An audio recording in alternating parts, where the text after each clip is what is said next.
Olá, sejam todos muito bem-vindos. Meu nome é Amanda Liara, eu falo de Curitiba, por isso que eu tô aqui com essa mantinha. Sou turismóloga e também trabalho com educação ambiental, conservação da natureza e sou embaixadora Lixo Zero. Bom, hoje eu venho aqui falar um pouquinho para vocês sobre educação ambiental para visitantes. É um assunto realmente muito importante, né? Que a gente precisa estar trazendo um pouquinho mais dos princípios da educação para sociedades cada vez mais sustentáveis e para uma responsabilidade global, né? Então, olhando para essa responsabilidade global, a educação ela é um direito de todos, né? Nós somos todos aprendizes e somos todos educadores. E a educação ambiental, ela deve ter como base o pensamento crítico e inovador, em qualquer tempo ou lugar, em seus modos formais, formal ou informal, promovendo sempre a transformação e a construção da sociedade. Ela pode ser individual ou pode ser coletiva. A educação ambiental, ela deve envolver uma perspectiva holística, enfocando também na relação entre o ser humano, a natureza e sua interdisciplinaridade, né? Lembrando que somos todos somos todos pertencentes a uma mesma rede, né? Não estamos separados, nós estamos todos interconectados, então isso é muito importante. Bom, a educação ambiental, ela deve estimular a solidariedade, a igualdade e o respeito aos direitos humanos, valendo-se de estratégias democráticas e da interação entre culturas. O problema é que não há direito para o meio ambiente nessa era antropocêntrica.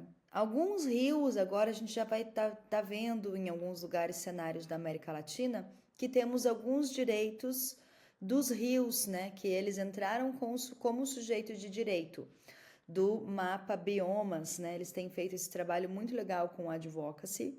Então, agora que a gente está fazendo um advocacy, ou seja, né, uma proteção para o direito do meio ambiente. Então, ela também precisa desse reconhecimento ambiental, é muito necessário. E esse reconhecimento ambiental, da gente perceber a interconexão de tudo que somos, ela precisa acontecer de dentro para fora, né? Então, gente, com isso, essa interconexão, esse reconhecimento ambiental, ele é muito importante porque a gente se esquece que nós também somos natureza, que nós somos a conexão com o meio ambiente natural e a importância dessa conexão desde a infância, né?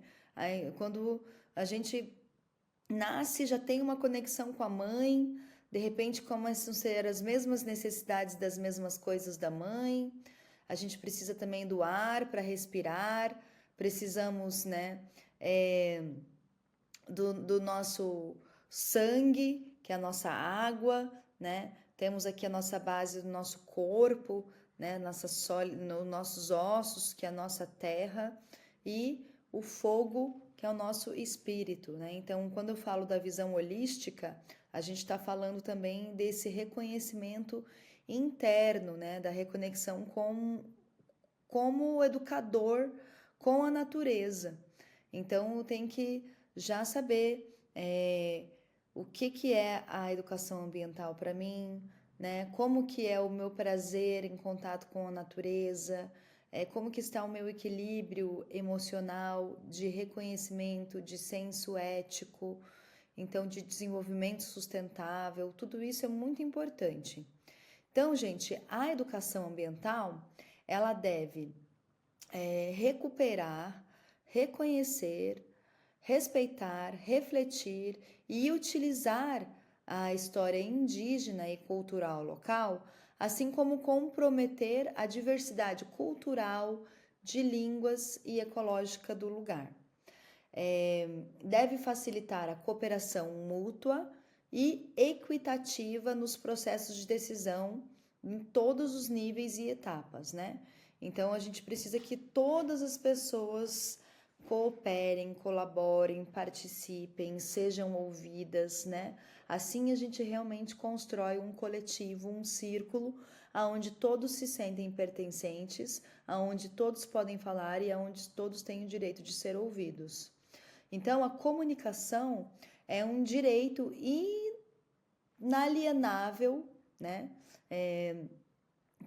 Que a gente precisa ter, né, pelos meios de comunicação de massa.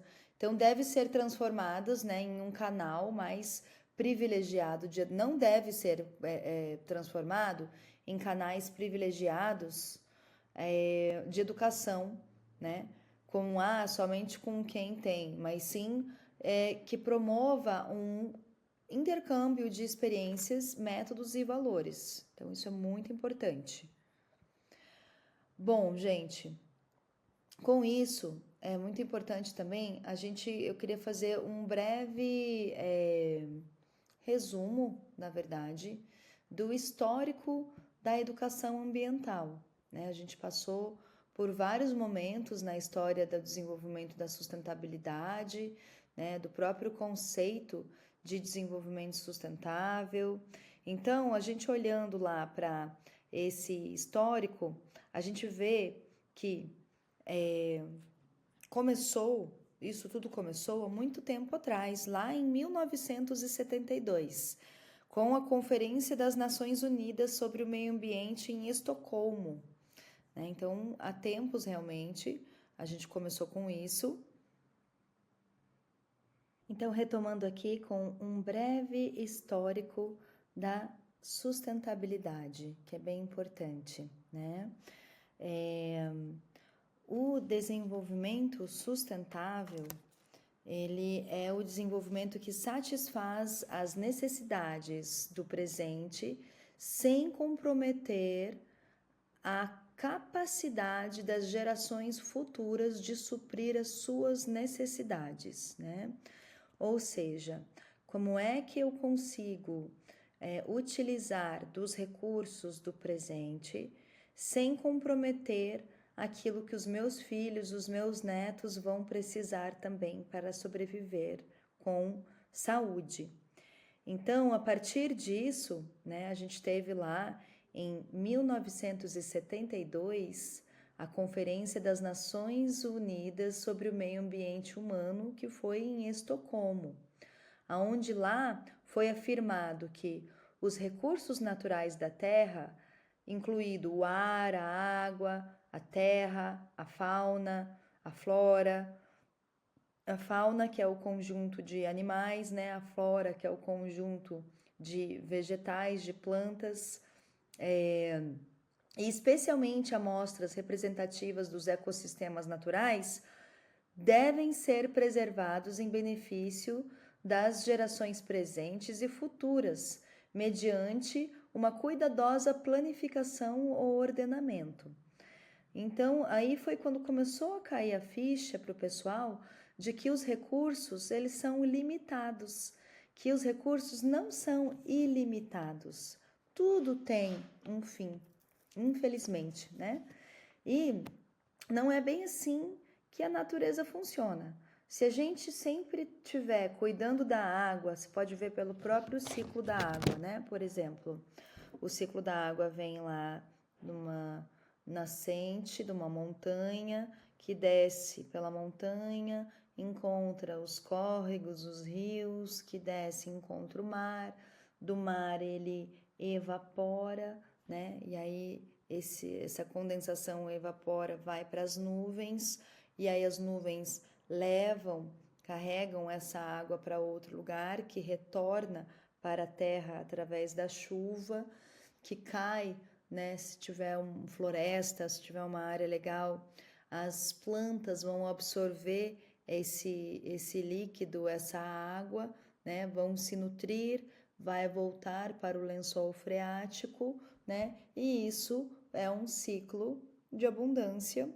sem fim, que se a gente não tivesse interrupções como o ser humano faz, que é contaminar a água dos córregos, ter às vezes o esgoto da casa ou as águas cinzas, terminando num córregozinho que vai para um rio, que vai para o mar, né? A contaminação das águas, a gente vê aí também através de práticas de pecuária, agricultura. Então, assim, a gente precisa lembrar que os recursos da terra, né, não são recursos exploráveis, mas são recursos, ressignificar como a gente vê recurso, como se fossem os nossos parentes, os nossos familiares, né? Os recursos são pessoas que nós também precisamos cuidar, que nos trazem o tecido, o algodão que nos veste, né? Os minerais e tudo que a gente utiliza vem dos recursos. Então a gente precisa ressignificar essa nossa relação com os recursos. Foi isso que foi começado a falar lá em 1972, que se a gente estivesse utilizando tudo como desenfreadamente, como se não tivesse o amanhã, iria faltar para as futuras gerações. Depois, em 1987, teve um outro relatório chamado Brundtland, que publica o nosso futuro comum.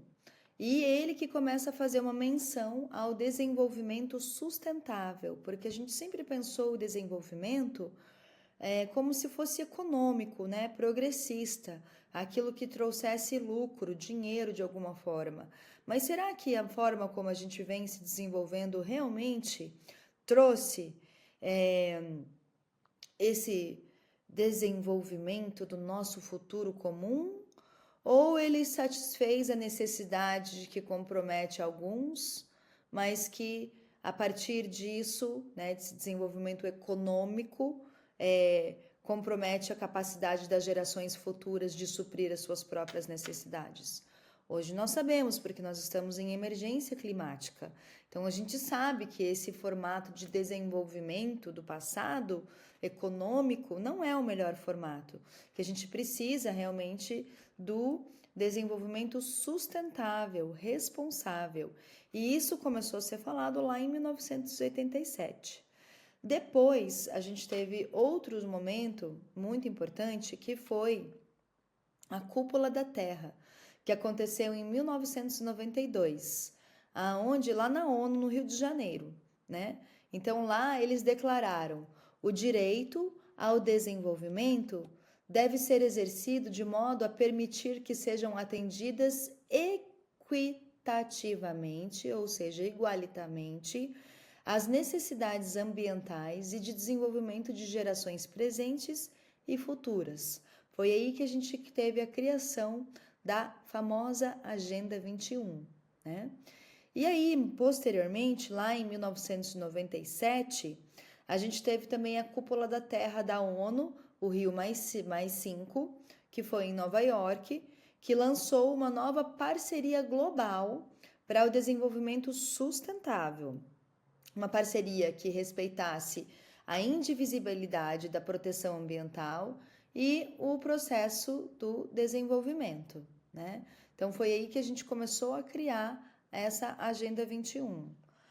Posteriormente a isso, nós tivemos também em 2002 a Cúpula Mundial da ONU do Desenvolvimento Sustentável em Joanesburgo, né? Lá é onde eles se comprometeram a constituir uma sociedade global humanitária, equitativa, solidária, ciente da necessidade da dignidade humana para todos. Então foi aí que declararam ser responsáveis uns pelos outros, pela ampla comunidade onde vivemos e também por nossas crianças. Então a Agenda 21, aí nasce a Agenda 21 e os Objetivos de Desenvolvimento do Milênio, na época conhecido como ODM. E que mais tarde, né, a gente teve em 2015 a cúpula da ONU, né, das Nações Unidas, a Organização das Nações Unidas, sobre o desenvolvimento sustentável, um plano de ação para as pessoas o planeta e para a prosperidade. E isso é muito legal, porque aí é onde entram os 5 P's. Os 5 P's são das ODS, né, que são os Objetivos de Desenvolvimento Sustentável da Agenda 2030 da ONU. Eles trabalham de uma forma muito fácil para que a gente pense sempre 5 P's. 5 P's, o que importa? São, primeiro, planeta. Quem que vive no planeta? Pessoas. Pessoas querem viver com prosperidade. Prosperidade precisa de uma boa relação de parceria. E a parceria com prosperidade, pessoas e planeta finalmente pode trazer paz. Então, a gente olhando para os 5 P's, é muito importante a gente lembrar, né, das pessoas, por exemplo, que nessa meta, nesse objetivo, né, realmente as pessoas têm que se dedicar a erradicar, acabar com a pobreza e com a fome, em todas as suas formas e dimensões, e assegurar que todos os seres humanos possam realizar o seu potencial com dignidade e igualdade em um ambiente saudável, né? Então, para o planeta, a gente pensou, né? Foi pensado que estamos determinados a proteger o planeta da degradação, da extinção de massa, inclusive através do consumo e produção sustentáveis, gestão sustentável dos recursos naturais, tomar medidas urgentes em relação à mudança climática, mas que possa atender às necessidades das gerações presentes e futuras. Prosperidade, né? Assegurar que todos os seres humanos possam desfrutar de vidas prósperas e realizadas e que o progresso não seja só econômico, mas social, tecnológico e que ocorra em harmonia com a natureza. E a paz, que estamos todos nós determinados a promover sociedades, comunidades mais pacíficas, justas, inclusivas, sem medo ou violência. Não pode haver desenvolvimento sustentável sem paz e nem paz sem desenvolvimento sustentável. Ou seja, uma coisa está conectada com a outra. E para isso a gente precisa do quê? Do 5P, que é a parceria. Então, nós precisamos estar mais determinados a mobilizar os meios necessários para implementar essa agenda, né, 2030, a partir de uma parceria global para o desenvolvimento sustentável, responsável e regenerativo, revitalizado, baseado em um espírito de forte solidariedade global e centrada em partículas nas necessidades dos mais pobres e mais vulneráveis, com a participação de todas as nações, todas as partes interessadas e todas as pessoas. Então, é aí que a gente fala um pouquinho sobre a estrutura dos 5 P's para a implementação do desenvolvimento sustentável. Bom, gente, então, um pouquinho aí sobre os 5 P's, né? Queria retomar também aqui, que é muito importante, um trecho de uma carta que foi escrito dia 22 de abril, a gente considera que é o Dia da Terra. E nesse dia foi feita uma carta muito importante. Então eu vou ler um pedacinho para vocês. Estamos diante de um momento crítico na história da Terra, numa época em que a humanidade deve escolher o seu futuro, à medida que o mundo torna-se cada vez mais interdependente e frágil. O futuro enfrenta ao mesmo tempo grandes perigos e grandes promessas. Para seguir adiante, devemos reconhecer que no meio de uma magnífica diversidade de culturas e formas de vida, somos uma família humana e uma comunidade terrestre em um destino comum. Devemos somar forças para gerar uma sociedade sustentável global baseada no respeito pela natureza, nos direitos humanos universais, na justiça econômica e numa cultura de paz. Para chegar a esse propósito, é imperativo que nós, o povo da terra, declaremos nossa responsabilidade uns para com os outros, com a grande comunidade da vida e com as futuras gerações, com a terra, o nosso lar. Bom, gente, esse é um trechinho, né? E o que eu posso fazer agora enquanto comunidade que recebe visitantes, né? Que eu acho que isso é bem importante, assim.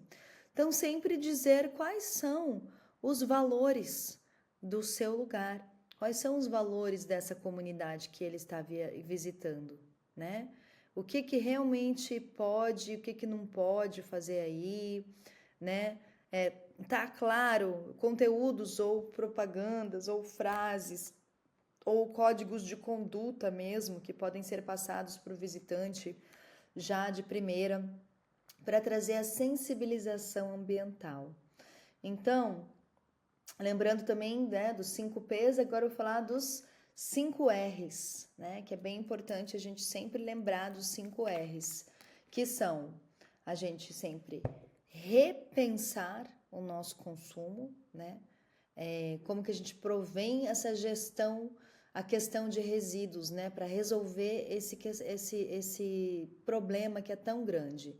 Então, a gente precisa repensar as nossas atitudes por impulso, né? Ou seja, analisar realmente a necessidade daquilo que eu estou comprando. Eu preciso mesmo disso? Para que eu vou usar isso? O que eu vou fazer com isso? Para onde que isso vai depois que eu usar? Sempre se fazer essas perguntas, né? Então, é bem importante as empresas, as comunidades, elas devem repensar os seus hábitos de consumo e sempre descartar os seus resíduos de maneira correta, né? Então, levando em consideração que a gente não precisa de tanta embalagem sempre, né? Não precisa, né? Precisa de um plástico em torno do talher e da faca, e mais um outro plástico para o guardanapo, e mais um outro plástico para o copo. Não precisa, né? A gente pode repensar isso tudo e a gente pode, a partir disso, o segundo R, que é o recusar. Então, começar a recusar. Quando a gente conclui, né, e determina, isso aqui não é necessário, para que eu estou levando? É um impulso, é um hábito de consumo. Então, a gente acaba tendo uma atitude mais sensata, que é recusar aquele material, né?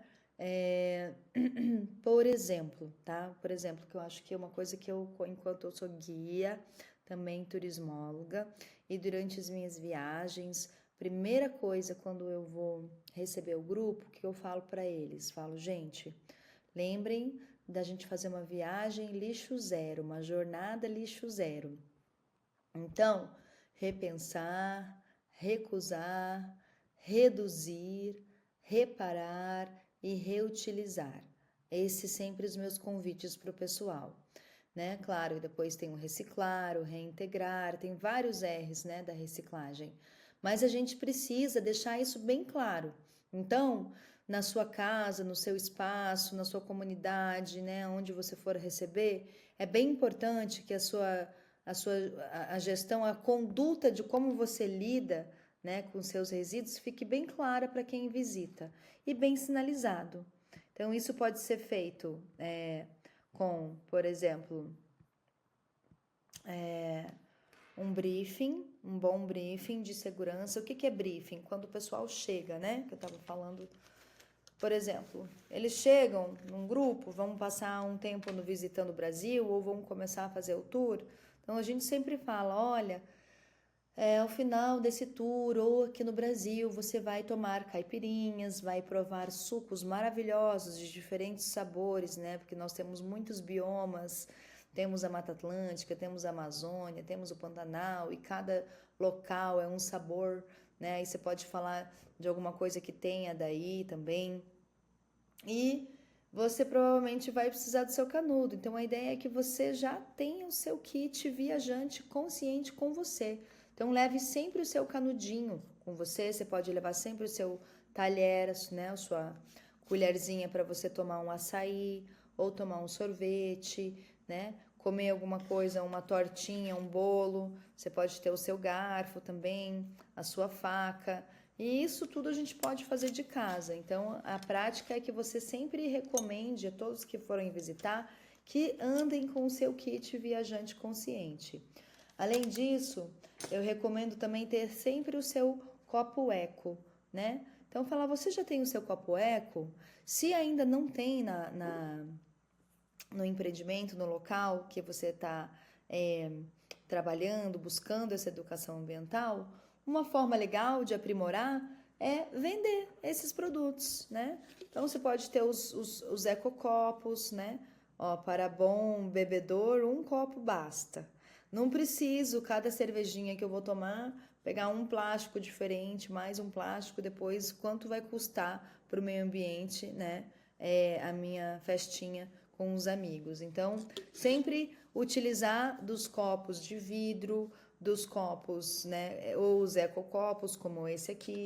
Tem vários outros formatos. Tem esse aqui que eu adoro também, né? Que ele fica mais compridinho, dá menos um lixo. E agora tem outras marcas.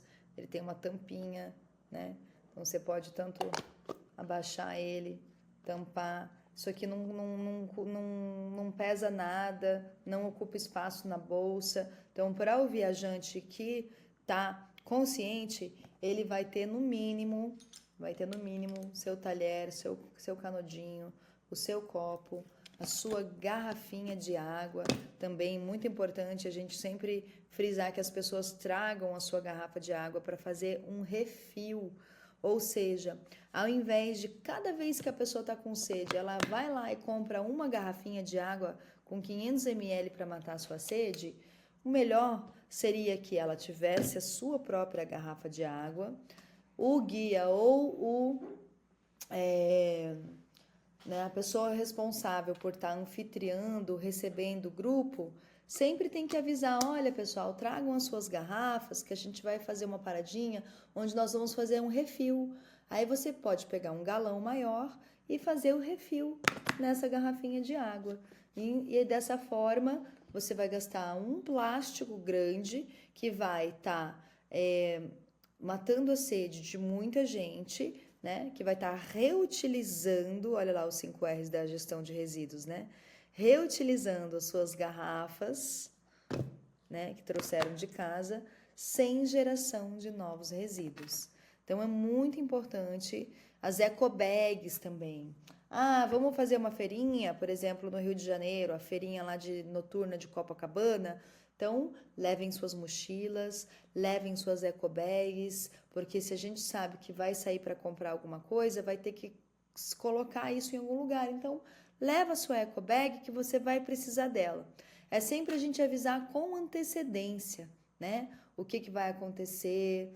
E aí, nessa questão também do bem receber em casa, é muito importante a gente sinalizar os nossos resíduos, né, de casa, de acordo com a Política Nacional de Resíduos Sólidos, a Lei 12.305. Essa lei, ela demanda que a gente deve separar os nossos resíduos em 3 categorias, que são os resíduos recicláveis, aí entra tudo, né? Papel, plástico, metal, vidro. Mas como que ele tem que estar? Todo ali socado? Não, o ideal é que ele esteja separado por categoria, limpo e seco, porque isso vai facilitar para os catadores, as cooperativas estarem ganhando mais dinheiro com a revenda, né, desse material reciclado. Então, a gente já pode colaborar desde o início com isso, que é deixando sempre sequinho e limpinho e bem organizadinho. Então, você pode colocar lá, resíduos recicláveis, uma plaquinha para aqui, papel, plástico, metal e vidro, tá? Segundo, que são os resíduos orgânicos compostáveis. Aí entra o que a gente chama de compostagem, né? Que é a gente tratar o nosso resíduo de pia, né? Que a gente descasca as frutas, casca de ovo, legumes, sachê de chá, chimarrão, cafezinho, borra de café, tudo isso, né, é responsável por 52% dos resíduos que nós geramos são os orgânicos na nossa casa, na nossa vida. Então, se a gente já separar esses orgânicos para compostagem, para que esse adubo, né, esse resíduo orgânico possa virar adubo, na verdade, e alimentar as suas hortas, é bem importante a gente fazer compostagem. Então, a praticar a coleta seletiva é fenomenal. Fazer a compostagem é essencial. A gente está colocando carbono na terra. Né? Depois, se vocês tiverem interesse de saber mais sobre compostagem, eu posso dar uma aula só sobre compostagem. Mas é sempre buscar separar e encaminhar os resíduos para reciclagem, para que essa transformação desses materiais usados se transforme em novos produtos. Então, buscar parceria com cooperativas, com associações de reciclagem na comunidade, quem são as pessoas, o que elas já estão fazendo, adotar sempre a logística reversa, que consiste em devolver aos fornecedores as embalagens vazias de seus produtos para a sua destinação adequada. A empresa pode também reaproveitá-los no mesmo ciclo ou em outros ciclos produtivos. Então, essa criação desse espaço para compostagem, você pode até sinalizar com uma plaquinha. Fala, olha, aqui os nossos resíduos orgânicos, como restos de alimentos, podas e jardinagem, eles vão todos para esse canto aqui. Eles são coletados nesse baldinho, que vai estar escrito resíduos orgânicos compostáveis, né? E ali você pode botar o ciclo da matéria viva, aonde a gente coleta um material, né? Vamos supor lá um pezinho de espinafre na terra, né? Viemos, pegamos o espinafre, comemos o espinafre, tiramos a folha, cortamos o talo, colocamos o talo no arroz, não desperdiçamos nada, né? Tá tudo ali, comemos tudo. Comemos a batata também, descascamos a batata, a casca da batata nem sempre eu vou comer, então ela vai, né, depois do almoço ali da terra, né, as plantas, o alimento tá na terra, vem para o nosso prato, né, que tá na mesa, e depois da mesa, uma parte dele vai para esses resíduos orgânicos, que tá ali na piazinha da cozinha, e vai pro lixo, né? Geralmente assim vai pro lixo e o caminhão de lixo passa e pega aquilo e leva lá pro aterro sanitário e aí ficam aqueles pilhas e pilhas de caminhão de lixo parados, estocados num lugar, formando aqueles aterros sanitários nojentos, fedidos que a gente não quer mais. Inclusive a política já disse que eles deveriam estar extinguidos até 2014, ó, faz tempo. Então como é que a gente faz para fechar o ciclo? Né? Da produção para a mesa, da mesa vai para compostagem no seu quintal, ou pode ser feito em alguma horta, em algum espaço comunitário, ou pode ser feito num próprio minhocário que você tenha dentro de casa também. Né, se for no minhocário, tem várias formas de fazer compostagem, mas se for no minhocário, as minhocas californianas que a gente indica para esse processo, elas comem 3 vezes mais a quantidade do seu corpo por dia. Então, e tudo que passa pelo trato intestinal da minhoca, né, vira ácido úmico, ou seja, humus. Então, ela vai estar colaborando, porque esse é um dos trabalhos, né? Todos os seres, lembra que eu falei da inter-relação? Todos os seres são importantes. A minhoca, né, é um decompositor. Então, ela ajuda ali a gente fazer essa decomposição. E depois você vai usar esse humus na sua horta, que vai alimentar mais plantinhas, que vai te dar mais alimentos. Do alimento vai para a compostagem, da compostagem vai para o adubo, vira solo, terra rica para sua horta, da sua horta vai para o prato, e assim a gente entra no círculo da abundância e não da escassez, né? Então, a outra forma é, se a gente não separa direito, se para os visitantes que estão nos conhecendo não está bem sinalizado as plaquinhas, eles vão separar errado, vai acabar onde? Naquele processo, né, que vem da horta, vai para a mesa, vai para o lixo e depois vai lá para o aterro sanitário. A gente não quer isso, a gente quer que ele fique no ciclo da matéria viva, né, que volte a virar vida, a gerar vida. Então, isso é muito, muito importante. Outra prática bem importante é não queimar o lixo, gente, porque ele sai de um estado, né, sólido, e vai para um estado gasoso. E dependendo do que você está queimando, isso gera gases tóxicos e polui altamente o meio ambiente.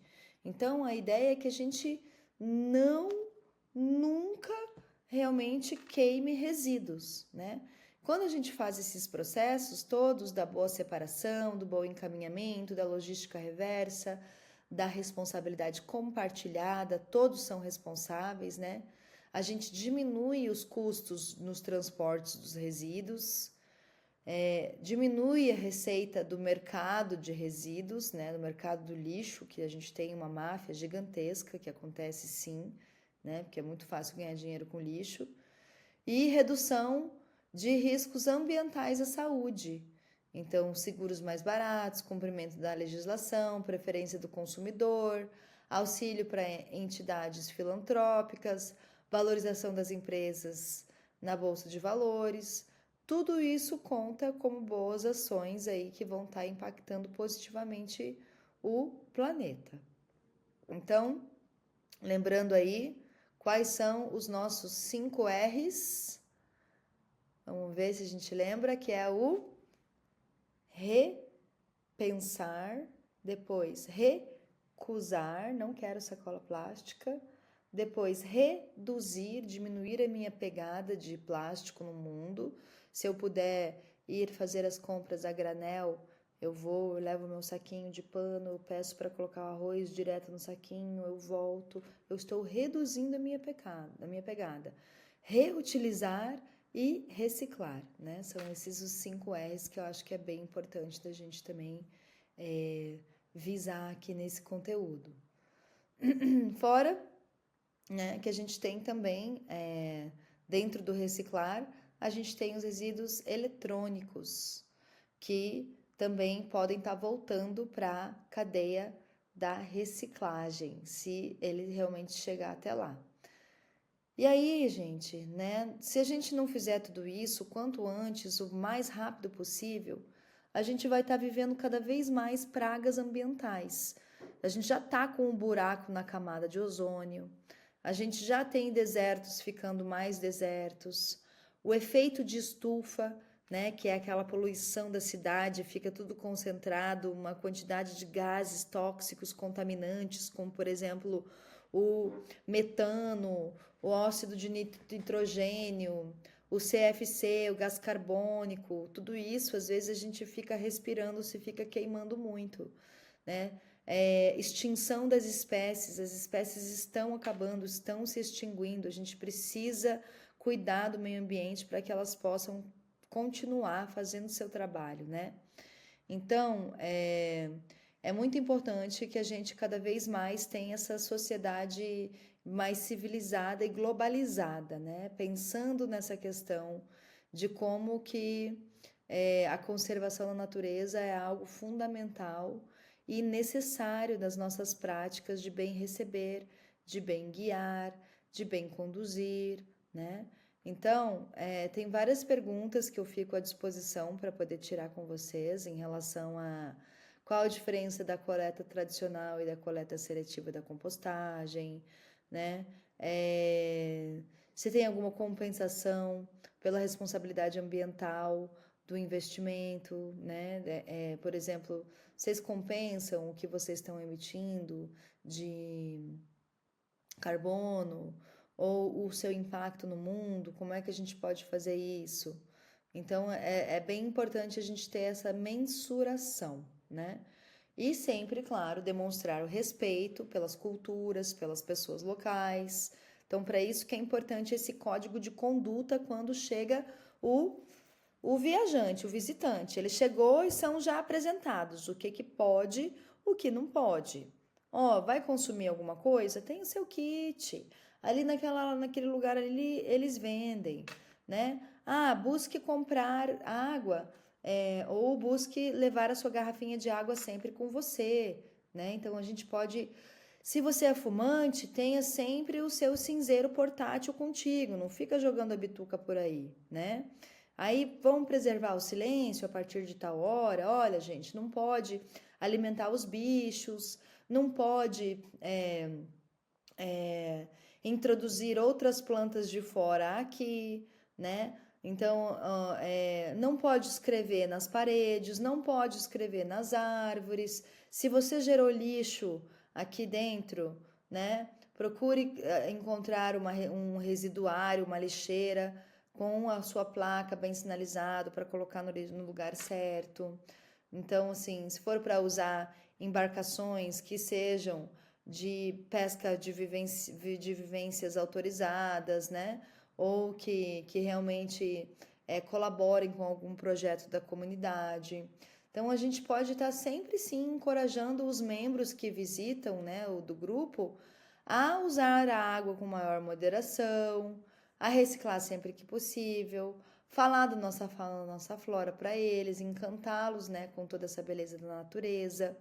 Então, tem muitas coisas que a gente pode fazer para poder estar melhorando essa conduta de impactos de visitantes nas comunidades locais. Então, com isso, sinto que tem um manifesto que eu posso compartilhar com vocês, que é o manifesto que eu chamo Lixo Zero, né? Lembrando que o conceito lixo zero é o máximo ou total aproveitamento dos resíduos, né? Então, lembrando, qual que é a diferença de resíduo para lixo?